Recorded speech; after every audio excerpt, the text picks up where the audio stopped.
एक बार की बात है, एक गांव में एक आलसी ब्राह्मण रहता था।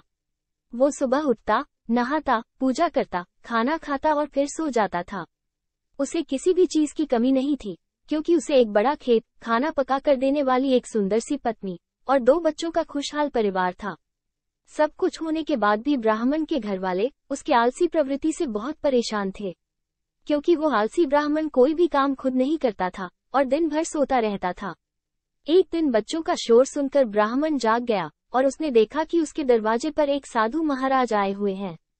तब ब्राह्मण और उसकी पत्नी ने साधु महाराज का अच्छे ढंग से स्वागत किया और उन्हें भोजन भी कराया। भोजन के बाद उस ब्राह्मण ने साधु की खूब सेवा की। साधु महाराज उनकी सेवा से बहुत प्रसन्न हुए और उन्हें वरदान मांगने को कहा। फिर साधु के कहने पर ब्राह्मण ने वरदान मांगा कि मुझे कोई भी काम न करना पड़े और मेरी जगह कोई और मेरा काम कर दे। तब साधु उसे वरदान में एक जिन देते हैं और साथ में ये भी कहते हैं कि जिन को हमेशा व्यस्त रखना। अगर उसे काम नहीं दिया तो वो तुम्हें खा जाएगा। वरदान पाकर ब्राह्मण मन ही मन बहुत खुश हुआ और साधु को आदर के साथ विदा कर दिया। साधु के जाते ही उसके सामने एक जिन प्रकट हुआ। पहले तो ब्राह्मण उसे देखकर डर गया, लेकिन जैसे ही वो ब्राह्मण से काम मांगता है तब वह ब्राह्मण समझ जाता है और वह उसे पहला काम खेत जोतने का देता है। जिन वहां से अचानक गायब हो जाता है और जब वो लौटता है तो ब्राह्मण की खुशी का ठिकाना नहीं रहता, क्योंकि कुछ ही देर में जिन वापस आ जाता है और बोलता है कि खेत जोत दिया, दूसरा काम दीजिए। तब ब्राह्मण सोचने लगा कि इतना बड़ा खेत इसने इतनी जल्दी कैसे जोत दिया। ब्राह्मण इतना सोच ही रहा था कि जिन गरजते हुए बोलता है कि जल्दी मुझे काम बताओ, नहीं तो मैं आपको खा जाऊंगा। ब्राह्मण डर जाता है और शीघ्र बोलता है कि जाकर खेतों में सिंचाई करो।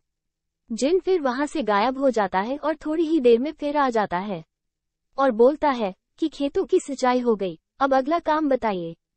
ब्राह्मण एक एक कर सभी काम बताता गया और जिन उसे चुटकियों में पूरा कर देता था। ब्राह्मण की पत्नी यह सब दूर से देख रही थी। ये देखकर उसे अपने पति के आलसीपन की चिंता सताने लगी। शाम होने के पहले ही जिन सभी काम कर देता था और सब काम करने के बाद जिन ब्राह्मण के पास आ जाता और बोलता कि अगला काम बताइए, नहीं तो मैं आपको खा जाऊंगा।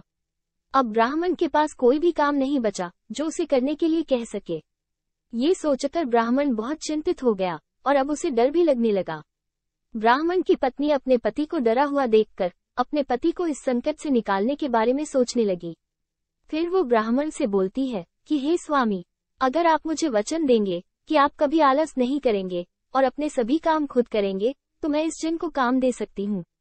पत्नी की बात सुनकर ब्राह्मण तुरंत अपनी जान बचाने के लिए अपनी पत्नी को वचन दे दिया।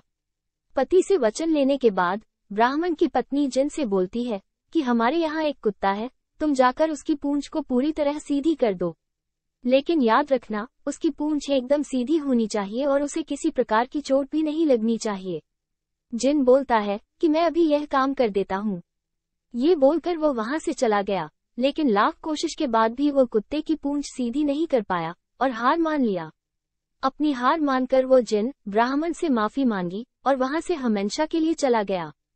तब उस दिन के बाद से ब्राह्मण अपने आलस को छोड़कर सभी काम करने लगा, जिससे वो और उसका परिवार पहले से अधिक खुशहाल तथा समृद्ध हो गए।